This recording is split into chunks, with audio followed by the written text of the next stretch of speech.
everyone. Welcome to Collapse Club, where we talk about how we are to live in a world that is collapsing.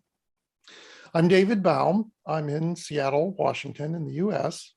Today, I'm with Kimberley Hare, a community activist and workshop leader from Hertfordshire, England. Hello, Kim. Hello. Lovely to be here, David. Thank you for coming on. So last week, you felt like you were having a heart attack. That must have been terrifying. Yeah, it was quite scary and tremendous pains across my chest and also my right arm and shortness of breath. And yeah, so I got myself down to the accident and emergency department and spent about 7 hours having tests of various kinds. They thought I was having a heart attack, but then they ruled that out and eventually sent me home again. And it was particularly distressing because of two things. Number one, my husband couldn't come in with me because of COVID restrictions. Oh yeah, that's a problem. And number two, just to see the state of our National Health Service now, as a result of the pandemic, and not just the pandemic, all of the kind of cuts as well. So it really was mayhem. It was mayhem. And that was sad too, because we're all very proud of our National Health Service in the UK, which is free, as you know. But it was in the pits. Did you get care that you felt good about while you were there? No, not at all. Not at all. And I don't blame the people. They were absolutely overwhelmed. And yeah, so that was a shame. But in any case, yeah, they eventually sent me home, and I have an appointment with a cardiac specialist tomorrow morning, in fact. So I'm going to go along to that. Well, of course, we wish you well, and we hope there's nothing to it. You discovered later, or you've conjectured later, that it was a different kind of thing that happened to you. How Yes. did you reach that conclusion? Yes. Well, I'd been noticing since about Christmas, just gone, that having thought I was kind of through the grief, which is just a crazy thing to think. But I really had 3 years ago, after fully waking up to everything that's going on, I transformed my life entirely, and I went through the most profound grief of my life then, and I've had a few little spates of it since, but I really felt I'd found the gifts on the other side of that, which I know many people speak about in collapse aware circles. And I had become very, very clear about my unique thread, my particular, what was mine to do in all of this. And I felt peaceful and full of courage and full of love and full of resilience, and also joy quite a lot of the time. And then, as I say, just at Christmas, New Year, it was kind of like, wham, another even more devastating grief, sadness. And nothing seemed to shift it. Nothing made sense. And I know I have many, many tools and practices to kind of navigate all of that, and nothing worked. And I wasn't depressed. I was very clear about that. I wasn't depressed and I wasn't angry, just sad, really, really sad. Mm-hmm. And then the strangest thing, on the 2 days after this episode at the hospital, and by the way, the next day I sort of started to feel better, didn't have the same symptoms anymore. they hadn't given me any treatment, but you know, it obviously passed. And so I had a workshop to run the other side of the country, the other side of England, and I knew it was going to be a long drive.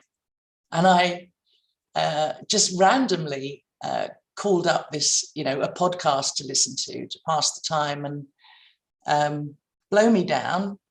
It was all about the heart, the human heart, and specifically something called Takotsubo, which is also known as broken heart syndrome, which I'd kind of vaguely heard of, but I didn't really know anything about it. And it presents identically to a heart attack, but it isn't.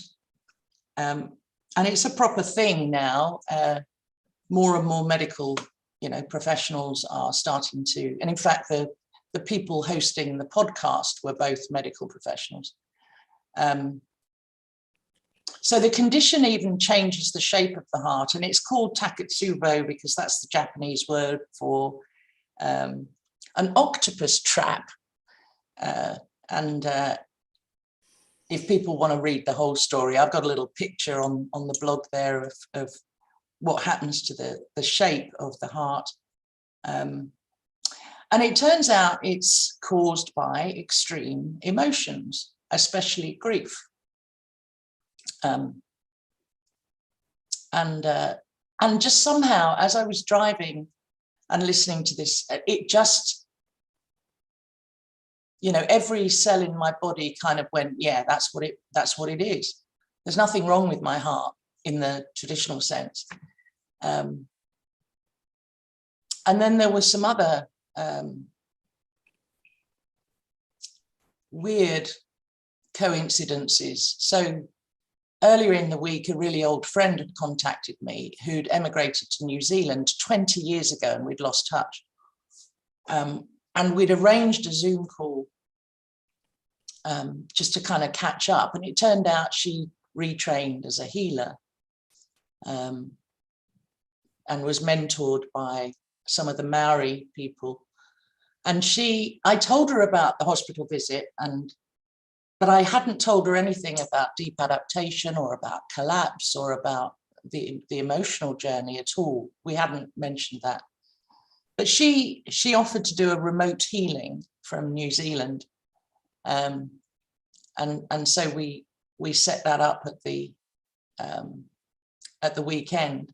And what was fascinating was after she did that, so I was just lying on the sofa here, and then we jumped on Zoom and I asked her what she'd experienced.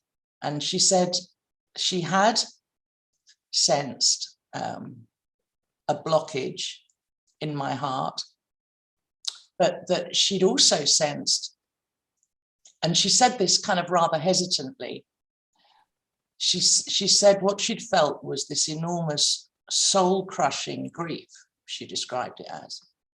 And then underneath that, a deep and profound love. And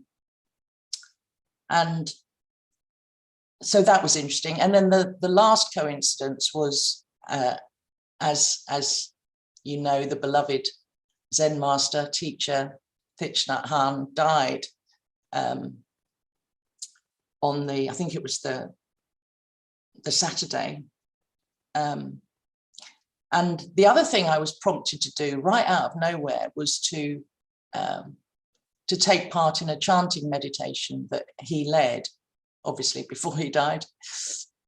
And that seemed to, along with this remote healing and along with my insight and realization, that seemed to kind of just clear it all up. All of the pains disappeared. And I just felt the most tremendous peace and gratitude and love. So that the reason I posted it was because I also had a sense that I suspect a lot of people are feeling similar things, maybe not to such dramatic extremes, but and I just wonder if this is a phenomenon that will, you know, become more and more widespread. Let me go back to the middle of what you just said. You talk about the gifts on the other side of grief. Can you talk more about what you found, the process you had to go through, and what you found when you had reconciled with your grief about the state of the world? Yeah. Well, the first thing I learned, and I knew this anyway with all sorts of emotions from I guess, insights I'd had throughout my life, that the thing to do is to allow ourselves to feel it, to fully feel it, rather than to try and numb or distract. Or I often say that I think we spend so much time as human beings trying not to feel emotions that we would rather not feel. But actually it's worse than feeling it. It's kind of, if you just allow yourself to fully go into it, it actually passes much more quickly. It's almost like, and I don't mean to personify emotions, but it's almost like once you've heard the message or you've learned the lesson, then it feels free to kind of move away, move through you. But if you distract or numb or pretend it's not happening, it sticks around and just gets kind of louder and louder. I sometimes think of it like a young toddler, a really young child who wants your attention. And in fact, I had my grandson was here last couple of weeks ago and wanted more attention from me, and he actually put his hands on my face to kind of force me to give him eye contact. And so I did, and then I was fully present with him just for a few minutes. And then, of course, like most children, he's bored of that and he's running off playing with the toy train. But if you don't be present with that, he would have just gotten louder and louder and louder. And I think it's the same with things like grief, in a funny sort of way. So first thing is to really feel it. But not to kind of create a whole load of story on top of it in terms of thinking about it. Like, what does this mean? What does this mean about me? What is this? But just to feel it as a pure emotion. Almost, yeah, as I say, without constructing another narrative on top of it. So, what does that look like? Well, that looks like crying, sobbing, gnashing of teeth, metaphorically. And when you've done that processing, what state do you arrive at? Peace, stillness, calm. And I think we go back to what's underneath that, which is love. And so that starts to be the prevailing feeling, the prevailing emotion. Or not even emotion, the prevailing truth, I think, underneath everything else. So I think that's our true nature. And then sometimes it gets covered over with other things. So the gifts on the other side, a deeper wellspring of love, courage, enormous courage. That was certainly what I discovered from the grief I've experienced over the last 3 years. I started to do things I would never have dared to do before, that felt the right things to do. A deeper resilience, a deeper commitment, actually, to do what I was nudged to do. And an acceptance. This is key. An acceptance of reality. So seeing that we are where we are, And lots of people hear the word acceptance and they think that means apathy or indifference, and it doesn't. So seeing right where we are with open eyes, and it's kind of, for me, it felt like it turned from fighting into something else, which was much more constructive and based in love, rather than, you know, so often in the climate situation, we use military metaphors, you know, and it stops being about that. And enormous compassion as well, enormous compassion for even the people that we might think are to blame or wrong or not changing fast enough. And seeing that, you know, everybody's doing the best they can, really doing the best they can, given the thinking that they have in that moment that looks real to them. But yeah, it doesn't mean apathy. It doesn't mean throwing your hands up and, you know, saying, oh, well, fuck it then. It's not that. But at the end of last year, around the holidays, it sounds like you experienced a resurgence of debilitating grief. It came back on you, or a new, was it a return to something before, or was it a new phase? I think it was,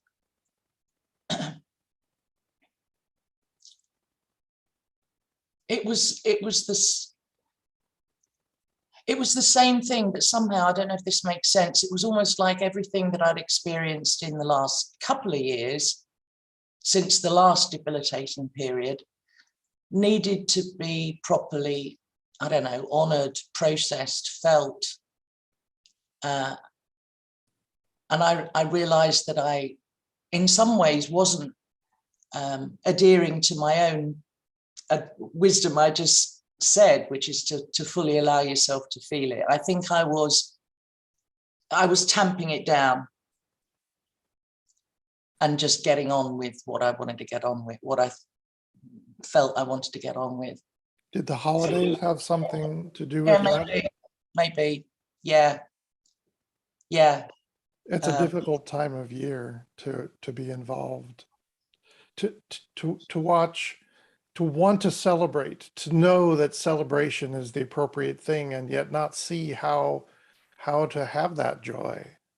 Yeah, and to watch, you know, people who aren't collapse aware, just going around and, you know, being not collapse aware, you know, just you know, buying lots of things that they don't need, and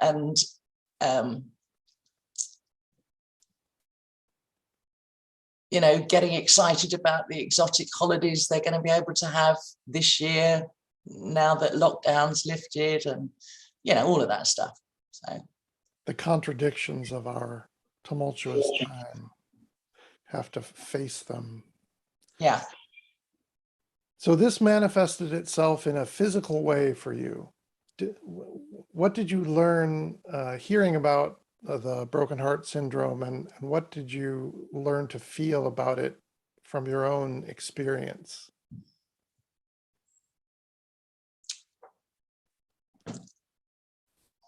I learned it was a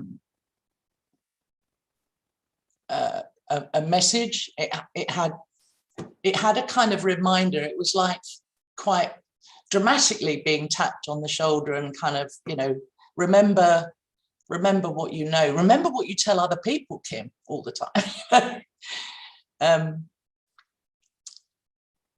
Almost like I don't know if you call them this in the States, but we call them rumble strips on the side of freeways or motorways. So when you're coming off track and there's that kind of drrrr. So in many ways it's kind of like a sign to just come back on track, come back home, to your deepest self. I've got those rumble strips going on. My ears have started to ring on a more or less constant basis. And there are medical explanations, but I have to make sense of it from a, phenomenological point of view or a spiritual point of view. It's like the alarm is going off. Something. Yeah.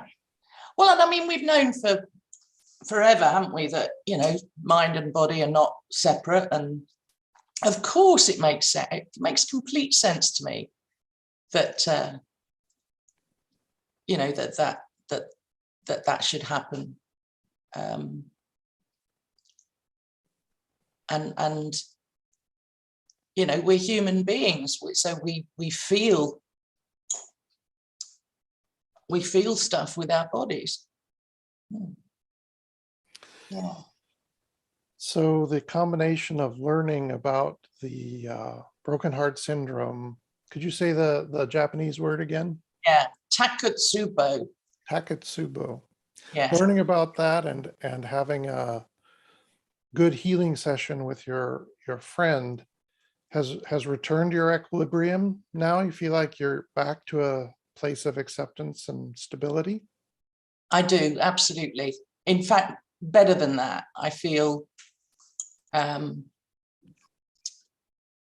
feel like, I guess I've felt at my best over the last 3 or 4 years.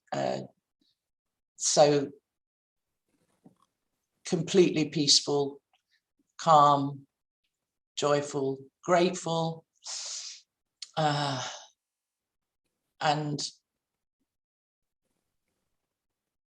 blessed. Yeah. How can you feel that way given the terrible state of the world?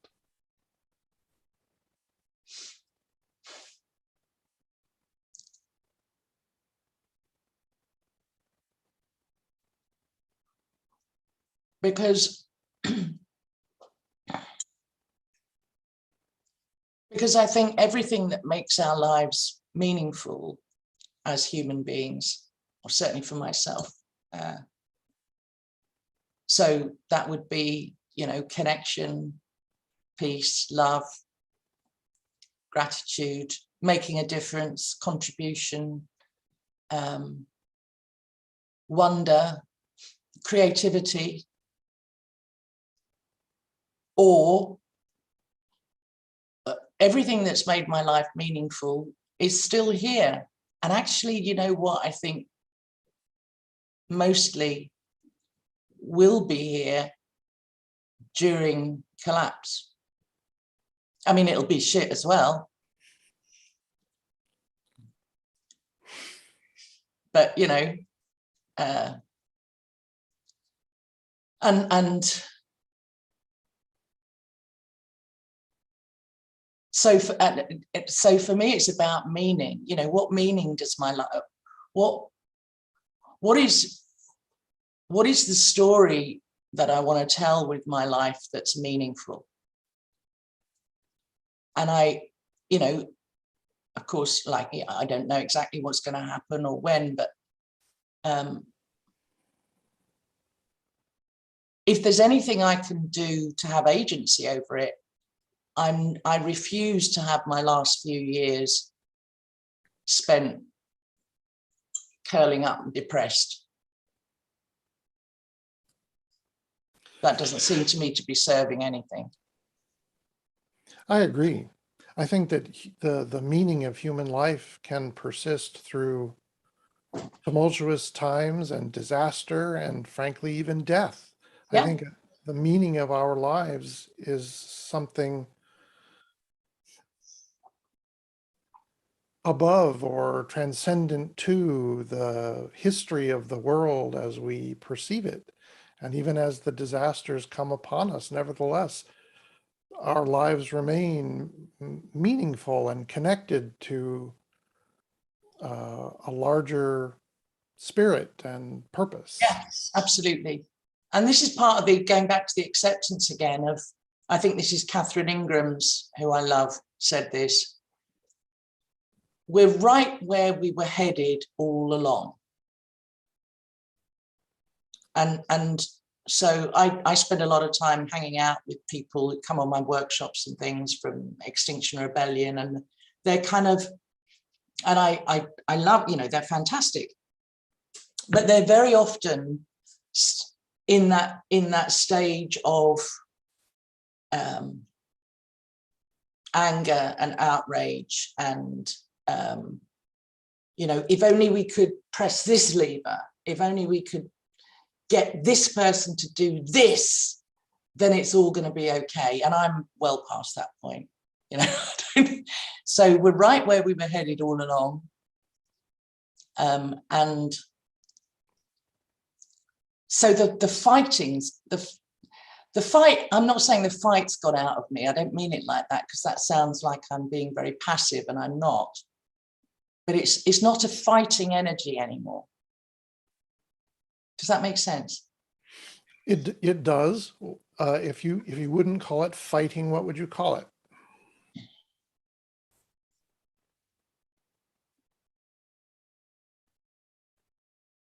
Listening.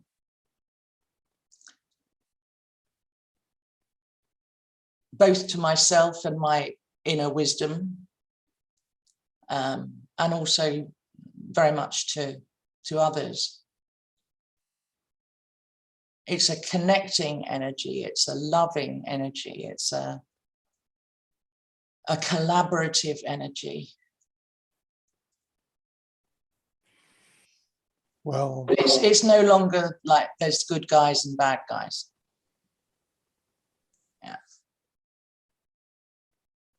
Well, I concur 100%. The purpose of this activity, this talking online, is to connect and to listen, to get a look at the kaleidoscope of human response to the time of collapse.